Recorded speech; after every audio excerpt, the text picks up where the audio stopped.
is the worst part about being a set designer? The worst part of set design for me is I have to say the worst part of the job is my favorite part of the job, but that is the drafting phase. Okay, so the worst part of my job, I would say, is when someone doesn't show up. The worst aspect for me is probably all the emails. It's constant, nonstop emails. I don't know that I'm going to say I don't hate it every time, but sometimes I do.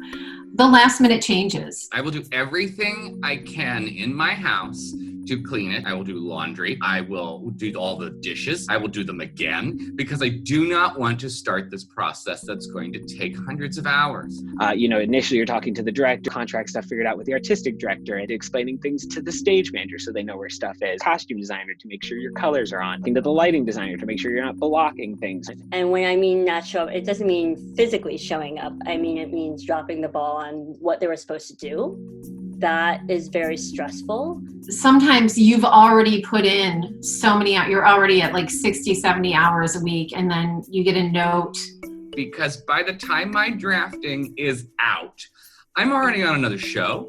I'm making decisions on something else. So I want everything to be understood, and I want to be known as that designer that's like, well, as soon as we got his drafting, we'll just see him when he shows up. And then you kind of move into the build, so you're kind of talking to technical directors and you're answering questions there. Rehearsal, they have questions. It's usually just a lot of questions all the way through the process, which usually amounts to just answering a lot of emails. You have to figure out when you can be in the space to do that, and it's usually late. I guess I don't like being up late so much anymore.